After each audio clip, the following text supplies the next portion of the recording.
Have you ever wondered why mountains seem so still and silent? Well, prepare to be amazed because these majestic landforms have some hidden talents.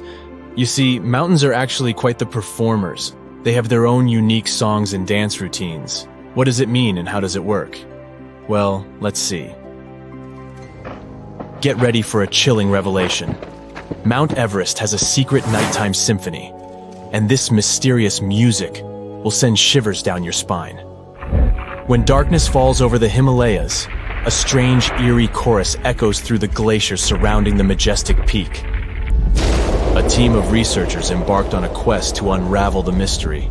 Led by the glaciologist Evgeny Podolsky, they trekked through the freezing temperatures of the Nepalese Himalayas. Their goal? To uncover the source of these hair-raising noises. The team was amazed by the incredible size and beauty of Mount Everest. During the day, the weather was nice and they could work comfortably. However, when night came, it became extremely cold, reaching temperatures as low as -5 degrees Fahrenheit. At that moment, something interesting happened. The ice on the mountain started to break apart and make loud booming sounds that echoed through the valley. To solve the mystery, the team used advanced technology that is typically used to measure earthquakes. They placed sensors on the surface of the glacier and listened to the vibrations it created. They also looked at information about temperature and wind. By comparing all of this data, they made a very important and exciting discovery. The culprit behind this frozen orchestra? It's the sudden decrease in temperature. The icy surface of the glacier is very sensitive to these changes, causing it to crack and split with loud booming noises. This discovery helps scientists understand how glaciers behave in a world where climate change is becoming more pronounced. This adventure is really important because it gives scientists who study glaciers and the climate in faraway places like the Himalayas very valuable information. The melting of glaciers in that area is happening really fast, and that's a big problem. It's a serious threat to South Asia. Recent research shows that the glaciers have been melting 10 times faster in the past 40 years compared to the previous 700 years. But this isn't the only reason why mountains can make strange noises. Other mountains might also sing their own songs. For example, Mount Matterhorn. Guess what?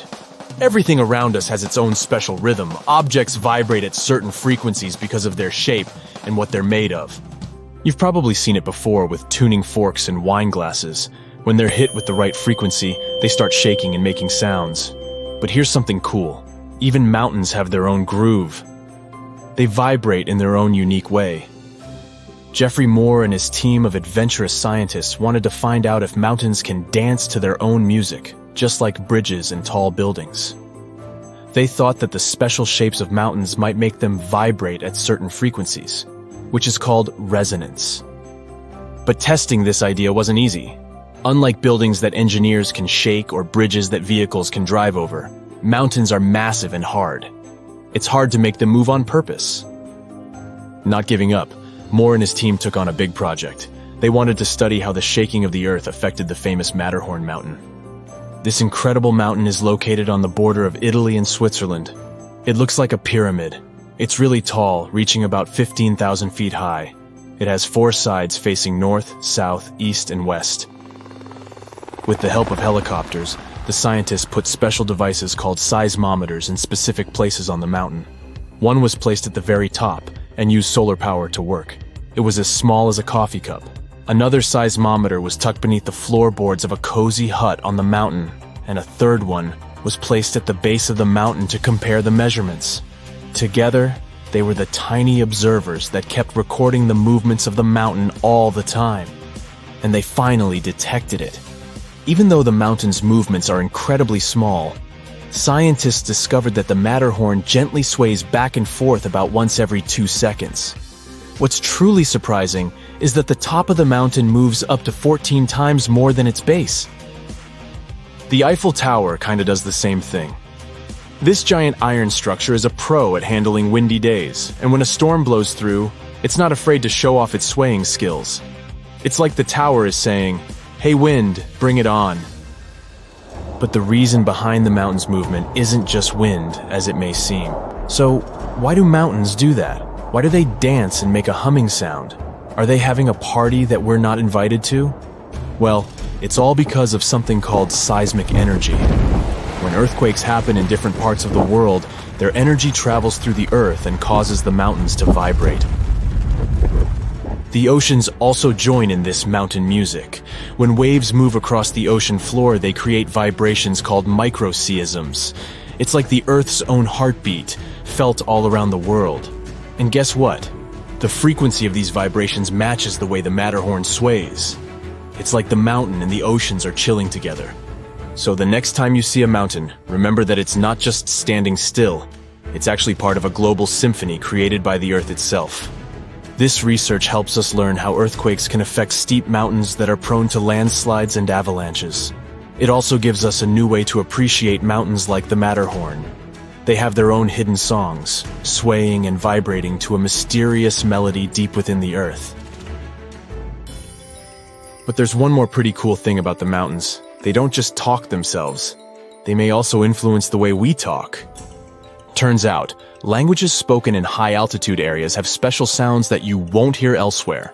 After studying 567 languages, linguists found that 92 of them use a special kind of sound called ejectives. These sounds are made by pushing air out forcefully from the back of the throat. This creates bursts of speech that give these languages their distinctiveness. Scientists were really surprised by this connection. These sounds, like a strong K and Ka, are not common in English or European languages. But some indigenous languages in North America and the area between the Black Sea and the Caspian Sea have them. What's even more puzzling is that Tibetan languages, spoken in mountains, don't use ejectives. Linguists are curious to unravel this mystery and learn more about how mountains and language are connected. So, why do some languages spoken in the mountains have special sounds? Well, it's a bit of a mystery. Researchers have some cool ideas. One idea is that these sounds might help people keep their throats from getting dry when they talk in the dry air of the mountains. Another idea is that the lower air pressure up there makes it easier to make these sounds, but scientists are still figuring out the real reason. Although some experts are not entirely convinced by this explanation. They say that while geography can influence language, there are other reasons why languages might be similar, like borrowing words from nearby languages or being close to each other. But this research has still given us some amazing insights. Mountains not only shape the way our world looks, but they also shape the way we talk. So, the next time you're exploring a mountainous area, listen carefully to the local language. You might hear unique sounds and words that are influenced by the mountains themselves. It's like nature is sharing its own special secrets through the language of the people who live there. And remember that the mountains themselves also have a voice, and they're speaking to us in their own special way. Scientists are still on an exciting adventure to uncover their secrets. So let's see what are some cool things they'll find out in the future. Stay tuned. It was 29,002 feet in 1954. 22 years later, it grew by 27 feet. In 1999, the top was 7 feet higher. In 2020, it was 3 feet less than that. What gives? Mount Everest is still the tallest mountain in the world, even though its height is constantly changing. It had been measured for the first time long before anyone even climbed it. In the 19th century, there used to be this thing called a theodolite, the grandfather of mechanisms engineers and land surveyors use today. It measured the angles between two horizontal points.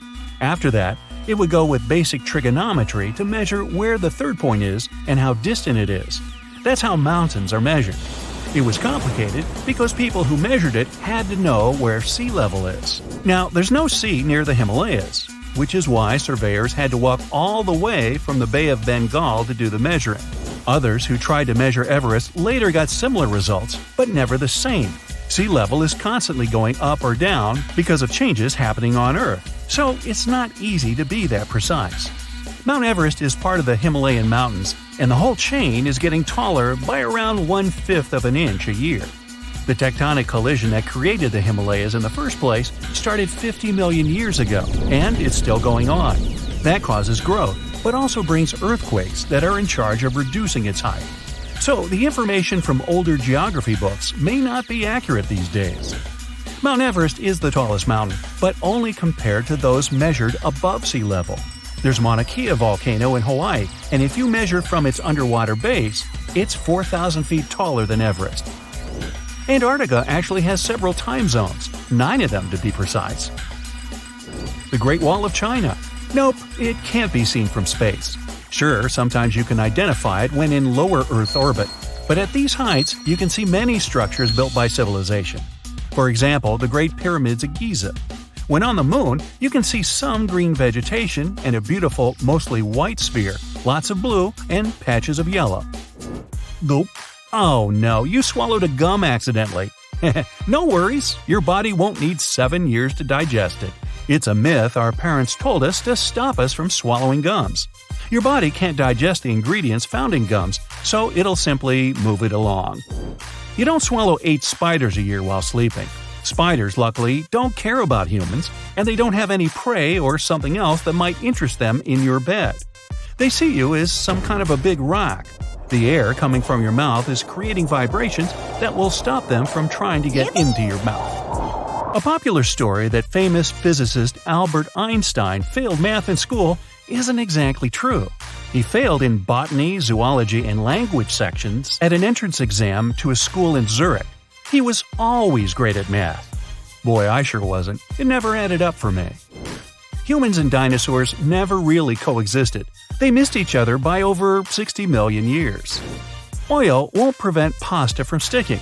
If you like adding oil, feel free to, but it will only make pasta greasier.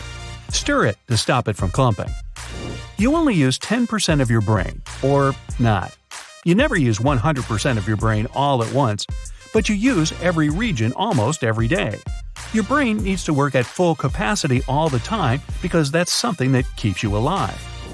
Bananas don't grow on trees. They are big herbs that resemble trees. Pineapples grow from the center of a leafy plant that's on the ground.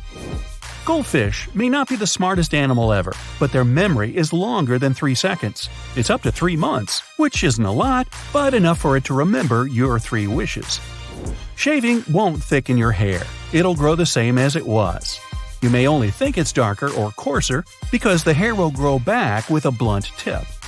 Coffee lovers, don't worry, caffeine won't dehydrate you.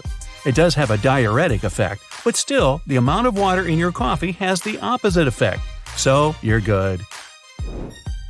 You won't damage your eyes if you're too close to the TV screen. That blue light coming from it causes strain in your eyes, but it's a temporary condition. Dogs see more than black and white. They can't see the full color spectrum as humans do, but the world is not a couple of shades of gray for them. They have around 20 to 40% of visual acuity humans have, so distant things may be pretty blurry for pups. But they see better in dimmer light and can detect motions or any kind of movements way better than you do, especially when the delivery guy is approaching the front door.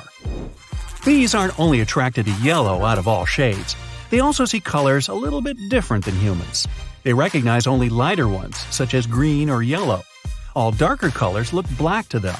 That's why they're more likely to go for flowers with light colors and clothes of the same tones. If you're wearing a green t-shirt, you might look like a flower to them. Almost all creatures on Earth have a limited lifespan. One species of jellyfish is immortal. It matures, but at one point it simply reverts back to the juvenile polyp stage. That cycle of phases is endless. There are many types of berries, but a strawberry is not one of them. Scientists define berry as a plant with 3 distinct layers. There's an outer skin, a fleshy middle, and internal seeds. That means watermelon, grapes, and eggplants are technically berries. Polar bears aren't really white. They have black skin, and their fur is clear and hollow. They only look white because light hits their fur and stays trapped inside of that hollow part of a particular hair. That causes something called luminescence. With all that, salt particles stick to their fur and then start scattering light. If you set a chameleon on a yellow surface, it'll turn yellow. If you set it on a red one, it'll turn red. In fact, chameleons don't change their own color to adjust to the color of their surrounding. Their mood, the amount of light, and temperature makes them change color. So, when you see a bright yellow chameleon, it might be angry. Giraffes have the same number of neck vertebrae as you do. An average human neck is only 4 inches long, while giraffes usually have a 6-foot neck. But both have 7 bones in their necks. Pirates don't have eye patches to cover an eye that's missing, but to increase their night vision. They had to be aware of everything going on around them. So, many think it's just a dry desert with nothing but sand over there. But research shows there's definitely water on Mars. Scientists found big saltwater lakes under the ice at the planet's south pole. Bats are not blind. Their eyes are small and they don't see that well during the daytime, especially not so sharp and colorful as humans do. But their vision is adapted to different conditions and is excellent during the nighttime, unlike ours. Black holes aren't invisible. A black hole is a very compact and huge object that has an extremely powerful gravitational pull, so strong even light can't avoid it. The swallowing center is something scientists call the event horizon. It's surrounded by a glowing circle made of rock, debris, and space dust, so it can be seen pretty well. Scientists even got the first pictures of it. Despite what the name says, Iceland is not really covered with ice. The coast is ice-free during the entire winter. There are glaciers, but also lots of geysers and active volcanoes. In 2010, one of them woke up and threw up so much ash into the sky, air transport across Europe had to be stopped for a couple of days. Green peas, lentils, peanuts. Wait, peanuts? Yup, that's right. They don't belong to the group of nuts, but legumes. Moon has a dark side. Not quite. The side that's facing away from the Earth is no darker than any other part of its surface. Sunlight equally falls on all of its sides, so it only seems to be dark from our perspective. The Himalayas have some of the highest peaks in the world, including Mount Everest. But it's no surprise airplanes find it difficult to navigate the area. But why are commercial airplanes actually banned from flying there? For starters, these mountains have an average height of more than 20,000 feet. Mount Everest, the highest mountain in the entire world, stands at 29,037 feet high above sea level. The area is rough, filled with snow, and has almost no flat surfaces. In case of sudden cabin depressurization, it would be really difficult to perform an emergency landing, since there's literally no flat area there. More so, the low oxygen environment at such an altitude means there's likely to be a lot of turbulence. Not only is it really unpleasant for passengers, but random air movements and high wind velocity means that it's really difficult to maneuver the airplane. This area is also quite low populated, so there's not much there in terms of radar systems. And radar is crucial for aviation safety. Without radars, pilots would be unable to communicate with the ground to figure out flight conditions. It can also get so cold up there that jet fuel might completely freeze. Sure, the fuels used in airplanes usually freeze at around -50 degrees Fahrenheit, but it may be possible above Everest. The lowest temperature was recorded there back in December 2004, when thermometers showed a staggering -44 degrees Fahrenheit. So, no wonder pilots don't want to ever take that risk, especially on a commercial flight. Among the few airports located in the Himalayas, there's one considered to be the most challenging to land in the world. Only 8 pilots on the planet are certified to do it. It's called Paro International Airport, and it's located in Bhutan, a landlocked country in the eastern Himalayas. First, landing there is so dangerous because you're literally flying through some of the world's tallest mountain peaks. Not to mention that those 8 pilots also have to consider strong winds. Despite the challenges, they do manage to safely land over 30,000 people each year. Moving further, there's no radar there to guide the pilots, so they need to maneuver the aircraft entirely in manual mode. The pilots need to track their movements based on specific visual landmark checkpoints as they approach the runway. Moreover, flights are only allowed there during daylight hours and under good visibility. These pilots also need to watch out for utility poles and roofs on the hillsides too. It means they often squeeze their planes between mountain peaks at 45-degree angles before dropping quickly onto the runway. No wonder only 2 airlines fly to Paro International Airport. Apart from these commercial pilots, there are specially trained helicopter rescue pilots who spend most of their career at 20,000 feet in the sky. Most of the time, they partner with equally experienced climbers who train by crossing the Khumbu Icefall. It's dubbed the most dangerous square mile on the planet. Made up of ice pillars as tall as a 6-story building, this huge stretch of the glacier on Everest's western side is filled with bottomless ice holes. It takes between 4 to 12 hours to get from one edge of the icefall to the other, depending on the experience of the climber. You may think it's a pretty serene location since you're literally only surrounded by ice and snow, but these local professionals claim otherwise. One Everest veteran said that the noise was actually the worst part of the job. The mountain produces awful squeaking sounds and sometimes even sighs. It often makes people feel like it's talking to them, warning them about the treacherous environment. Mount Everest isn't the only no-fly zone in the world. Surprisingly, Disney parks are also part of this exclusive club. So you won't ever be able to look out of your plane window and see the beauty of fairy tale castles from up above. In recent years, a lot of crowded tourist attractions, including Disney parks, have increased their security measures to make sure their visitors are as safe as possible. As such, no aircraft is allowed to fly within 3,000 feet of Disneyland in California or Walt Disney World in Florida. It was initially a temporary ban, but this rule became permanent back in 2003. Some other places don't have planes flying over them because of their historical importance, like Machu Picchu, located in the Peruvian Andes Mountains. There's also a large number of rare wildlife species and plants that grow exclusively in this area. It's crucial that they're protected as well as possible. What does it have to do with planes not flying over that area? Firstly, it reduces the volume of harmful chemicals in the area. Secondly, if a plane ever needed to perform an emergency landing in this location, it'd cause irreversible damage to buildings and wildlife. Surprisingly, planes can fly over the Greek Parthenon in Athens, but with one condition: not to get closer than 5,000 feet above it. This way, the historical building is kept a bit more protected from any emergency landings, since there are specially designated areas around it. You won't be able to see the Taj Mahal from above either, since it's one of the most important, oldest, and most beautiful pieces of architecture in the world. It also needs added security features. This building dates back to the 1600s. UNESCO announced it a World Heritage Site in 1983. The Indian authorities set up a no-fly zone above it in 2006.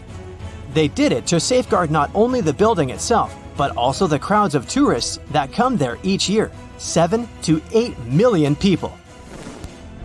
Buckingham Palace is well known for being the residence of British monarchs. So, for the Queen's security, a no-fly zone was set up here too. Planes aren't allowed to fly over Windsor Castle either, to make sure the royal family is equally protected.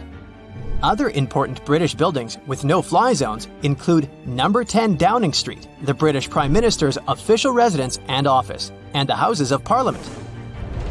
George Washington's home in Mount Vernon, Virginia, can only have planes flying above it at more than 1,500 feet. The historical wooden mansion was built for President George Washington between 1758 and 1778. Unfortunately, the building has seen a lot of damage over the years, so in an effort to preserve it better, authorities decided to prohibit vibrations produced by flying aircraft. That's why another no-fly zone was established there. It covers the airspace above this National Historic Landmark. That's probably the reason why you'll rarely see pictures of this house from above. Since it's the residence of the US President, it's not allowed to fly over Washington, D.C. It's also the home of Congress and other establishments. So, the authorities set a special flight rules area, stretching for 30 miles around Ronald Reagan International Airport. This means that it's one of the airports with the most precise takeoffs and landings. Pilots have to carefully tackle no-fly zones, which sometimes results in uncomfortable takeoffs for passengers. Whenever a pilot breaks a no-fly zone, it's a big problem, like the one that happened back in 2005, when a pilot accidentally steered the plane into a prohibited zone. The capital had to be evacuated immediately, and their regular activities were interrupted. Other capitals of the world have similar requirements, like Budapest, for example. In the capital city of Hungary, planes aren't allowed to fly over the ancient inner city of Pest and the Buda Hills. Almost all air traffic is generally prohibited above Paris too, with some exceptions. Aircrafts flying no lower than 6,500 feet. Flying helicopters are also a big no-no within the city limits. Only certain choppers undertaking precise missions can get special authorization. Generally, passenger planes aren't allowed near the island of Manhattan either, partly because of the really tall buildings there and the added risk of collision, but mostly because all three major New York airports, John F. Kennedy International Airport, Newark Liberty International Airport, and LaGuardia Airport are very close to each other, so the air traffic in the area has to be really well thought out to make sure the planes don't cross paths.